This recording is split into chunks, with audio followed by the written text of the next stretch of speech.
Mas agora, me prendendo ao que de fato venho aqui dividir com vocês, é a respeito dos direitos da diversidade sexual e de gênero no direito de família. Quais de fato são esses aspectos relevantes que nós vamos tratar a partir de agora? Primeiro, a tutela jurídica da sexualidade humana. E vivemos durante um bom tempo, que foi falado inclusive pelo nosso professor na sua palestra, de que tivemos de fato uma grande dificuldade, e ainda temos, de lidar com o novo, com o diferente, porque é aquilo que socialmente, culturalmente, nós não estamos habituados, ou que de fato não fomos acostumados a ter um olhar diferenciado. Então nós temos nosso histórico de desigualdade, e esse histórico binário, heterossexual, envolvendo, sim, nessa perspectiva do gênero feminino, masculino, e como consequência, uma relação heteroafetiva.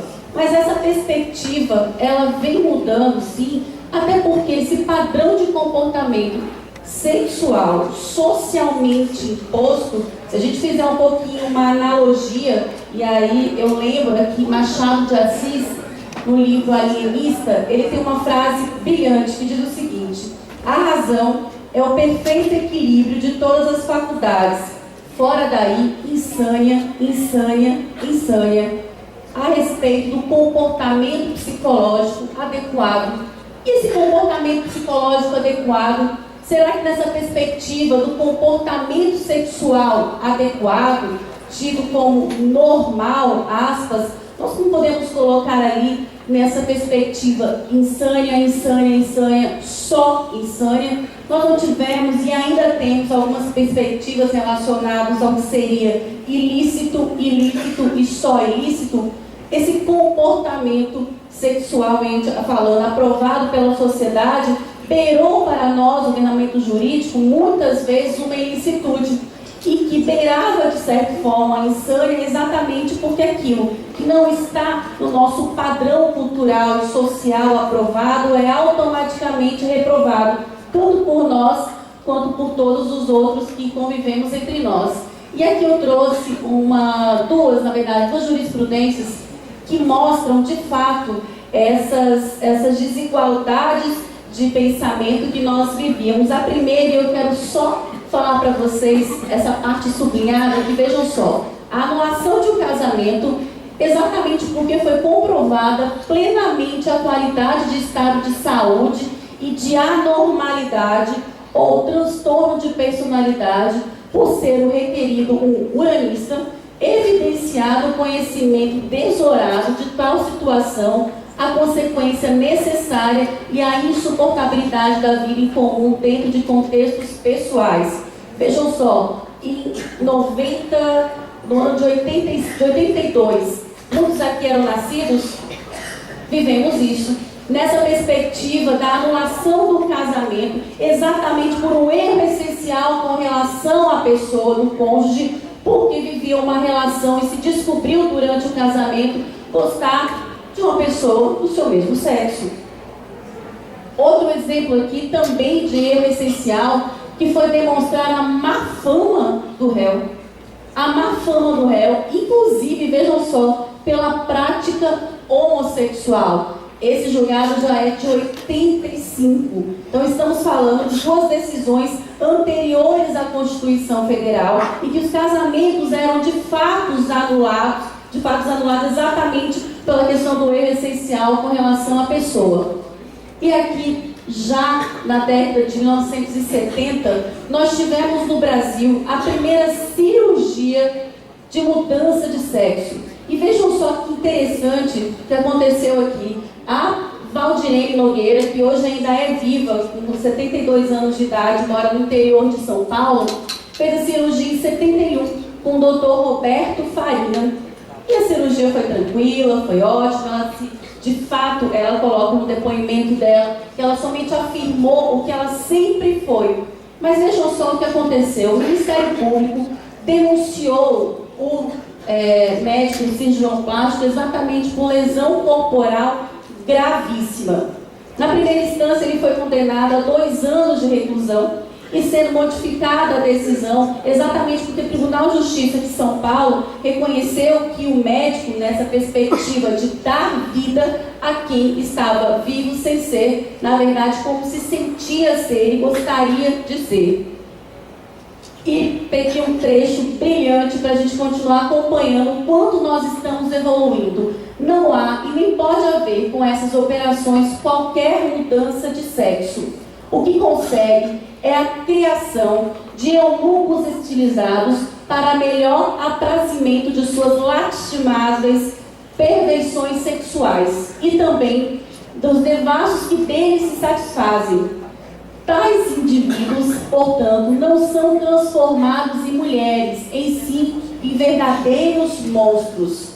Percebam, nós estamos falando de década de 70, bem pertinho, e aqui eu quero dividir com vocês, não muito longe, mas logo quando eu me formei, em 2005, eu tive a grande alegria de poder entrar com uma ação de reconhecimento e de solução de união estável afetiva entre dois homens, lá no Ceará.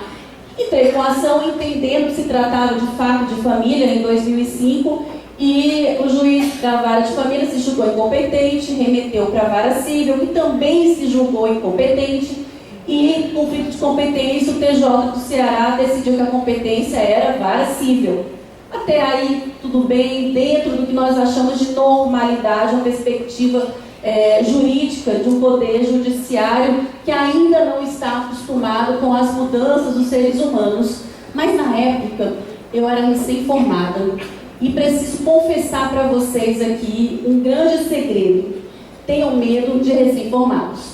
Porque recém-formados, quando vão para a audiência, e aquela era a minha primeira audiência de instrução, em que nós colheríamos ali o depoimento das partes, as testemunhas, para reconhecer que de fato ali existia uma relação amorosa, uma união verdadeira entre aquelas pessoas, logo de pronto, embora na vara civil, eu requeri o segredo de justiça, que foi prontamente indeferido pelo juiz. Para o meu nervosismo de recém-formado, eu digo que a gente tem que ter medo, e brincando do recém-formado, porque eu, na época que era recém-formado, era capaz de me jogar de um avião sem paraquedas, exatamente porque ele defendia o meu cliente de uma forma muito mais apaixonada que nós recém-formados tínhamos naquela época. E nessa perspectiva, fizemos as perguntas e o juiz, todas as perguntas que eu pedia que fosse requerido, que fossem feitas, ele falava para mim, não vou perguntar. Eu falei, mas excelência, eu preciso verificar na instrução de que de fato existe uma relação. Não acho pertinente. A primeira pergunta, a segunda, a terceira. Na terceira pergunta ele olhou para mim, doutora, já irritado, muito irritado. Doutora, nós não estamos aqui para discutir a anomalia das partes. 2005, meus amigos.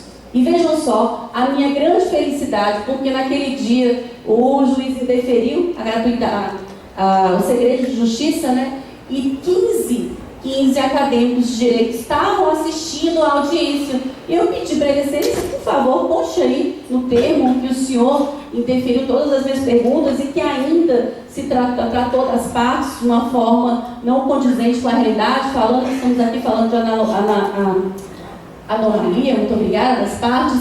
Ele falou, não vou fazer isso não. Aí eu falei, estou requerendo, naquela época o celular não gravava como nós temos nos dias de hoje, e eu nervosa, recém-formada, como disse para vocês, ainda não tinha a visibilidade dos remedinhos sublinguais para ficar tranquila, era somente na gotinha de floral de bar, que já não era mais gotinha, eu estava engolindo, bebendo floral de bar loucamente. Olhei para o estagiário e falei, Rafael, vá lá fora, empoderada, vá lá fora, ligue para o SOS OAB e diga a eles que tem uma advogada aqui que não está tendo respeitado as prerrogativas enquanto profissional. Silêncio na audiência, entra a equipe de advogados, 3 advogadas perguntando quem é advogado, quem é a doutora Melissa Veiga que não está aqui, que está aqui dentro das prerrogativas que não estão sendo cumpridas. Eu era a única mulher da sala, Aí eu levantei o dedo, eu aqui. os advogados da OAB entraram e prestaram aqueles socorros iniciais, e o juiz falou assim: em nenhum momento eu proferi essa frase. E aí, meus amigos, se é pra gente ter medo de recém-formado, de acadêmico de direito, então, nossa, os 15, excelência, o senhor falou sim, vai mentir na nossa frente? E a partir dessa percepção, nós não estamos falando em 1970, nós não estamos falando em 1982, nós estamos falando em 2005, meus amigos. E nessa perspectiva, agora, em 2018, nós nos deparamos com o absurdo do promotor de justiça de Santa Catarina, que desde 2013, ele já propôs mais de 112 impugnações para habilitação de casamentos de pessoa do mesmo sexo.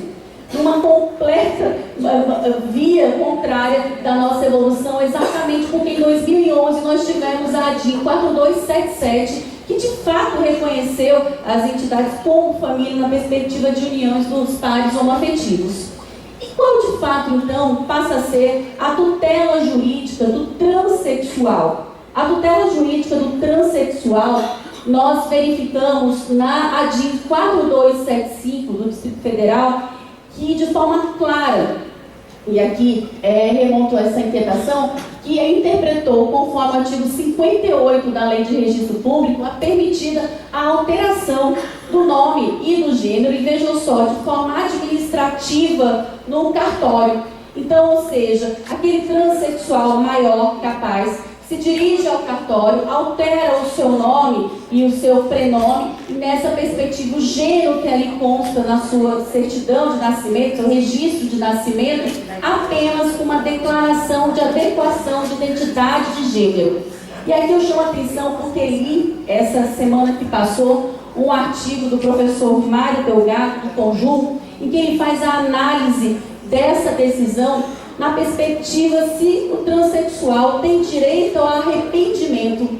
Ou seja, o transexual, ele faz a alteração, a redesignação de gênero em cartório, e se ele se arrepender dessa mudança, se ele nasceu no corpo de uma mulher, mas se entende enquanto homem, e se ele se arrepender. O professor Mário, muito prazer estar aqui, falando com o senhor, o professor Mário, ele entende que nessa perspectiva, tanto eu posso designar, redesignar e retificar, se for o caso, o meu nome e o meu gênero, mas com uma diferença com o ordenamento argentino, porque lá na Argentina, meus amigos, é a primeira mudança feita no cartório, mas a partir da segunda, é necessária a propositura da ação judicial, porque o Estado entende que aquela pessoa não sabe exatamente quem ela é e que precisa de proteção. Então, nessa perspectiva, a gente precisa ter um olhar sensível, professor, porque essa alteração de uma construção de quem eu sou durante a minha vida, ela não pode se dar de uma forma que se banalize exatamente por questões de proteção à pessoa. Outra questão importantíssima de falarmos é a respeito da tutela jurídica do intersexual, o que antigamente nós chamávamos de hermafrodita. Vejam só, o caso da Luísa, que nasceu no interior do Espírito Santo. Ela nasceu com pênis, vagina, testículos, útero e ovários. Aos 12 anos de idade, ela menstruou. E quando ela menstruou, o pai dela queria matá-la, porque afinal de contas, como eu posso ter um filho que menstrua? Luísa só conseguiu o apoio da família quando provou e engravidou. Porque, de fato, aqui a foto com a filhinha dela, ela engravidou de uma menina ali, por inseminação artificial, que não quis se envolver com uma outra pessoa, e olha o depoimento dela. Graças a Deus eu não sofri nenhum tipo de mutilação genital, porque nasci numa cidade muito pequena, no interior do Espírito Santo, e lá não tinha esse tipo de cirurgia, mas fui registrada e criada como menino, e a família tratava numa condição de deficiência.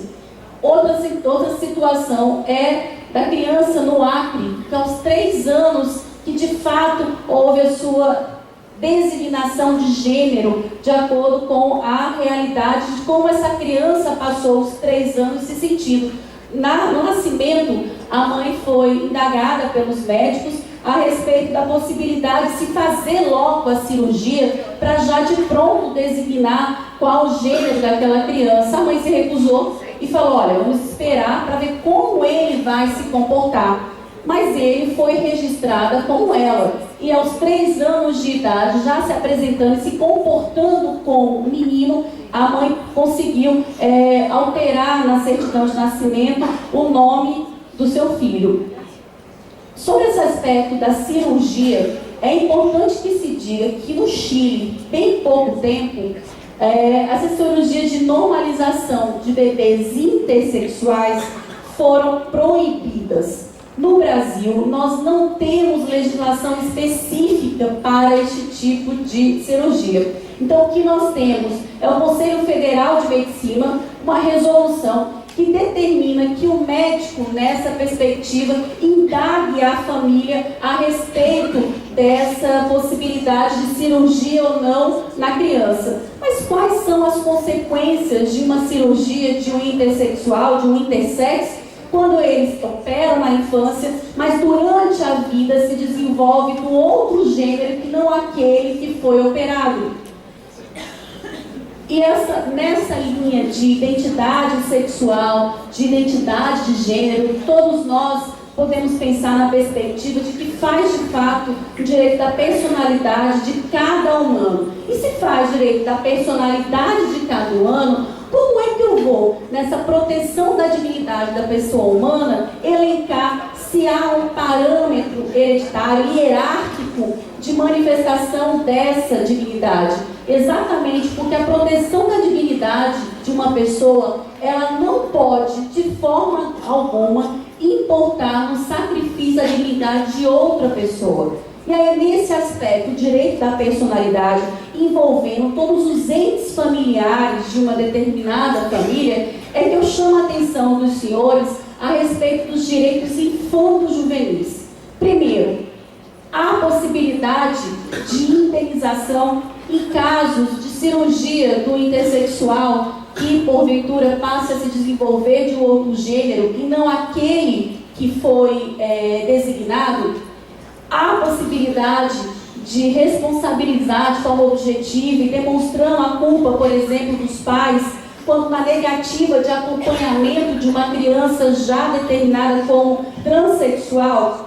Será que aquela criança, na sua fase adulta, pode requerer indenização exatamente porque não se sentiu protegida, porque não sentiu que naquela perspectiva, hoje na fase adulta, ela de fato teve a proteção dos seus pais de acordo com o seu melhor interesse e não com o melhor interesse dos pais em garantir que aquele filho permanecesse sendo o filho pelo qual era esperado?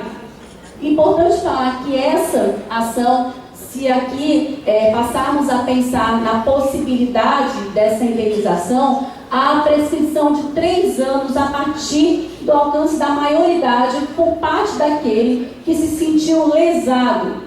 Outro aspecto, e ali nós estávamos falando ontem, professor Zeno e professor Caldeirão, a respeito da possibilidade de ação de impugnação de reconhecimento de maternidade e paternidade. Vejam só, eu, Melissa, tenho meu pai, minha mãe, a minha certidão de nascimento. Mas o meu pai é transexual. E depois que se casou com a minha mãe e que eu nasci, ele resolveu, de fato, assumir quem ele é e quem ele sempre foi. E muda o gênero, e muda o seu nome, o seu registro de nascimento, na sua identidade, porque faz parte da personalidade dele. Isso traz consequências para mim, enquanto filha? A minha identidade também será mudada, o meu registro de nascimento também será mudado? Sim, também será mudado na perspectiva de que se antes eu tinha um pai e uma mãe, eu vou passar a ter 2 mães? Porque afinal de contas ele vai mudar do gênero masculino para o gênero feminino. Tudo bem, e se eu não quiser ter isso na minha certidão de nascimento, na minha identidade? Eu posso me recusar? É um direito da minha personalidade? Ou o direito da minha personalidade é que a gente tem que verificar uma ponderação de interesses entre o direito da personalidade do meu pai e o direito da minha personalidade? Afinal de contas, se me incomoda, como eu propriamente já disse, me incomoda. E a partir disso, visualizo a possibilidade dessa ação de impugnação a partir, nesse caso, dos 18 anos, né, com um prazo decadencial de 4 anos. Exatamente, porque como se trata da dignidade da pessoa humana, e essa dignidade, ela só pode ser atingida se for de forma individualizada. E para finalizar a minha fala, eu busquei um filósofo francês, e que ele diz uma frase extremamente marcante no que diz respeito a essa solidariedade humana e na nossa busca pela nossa individualidade, sem deixar de lado a perspectiva do direito também do outro ser quem ele é.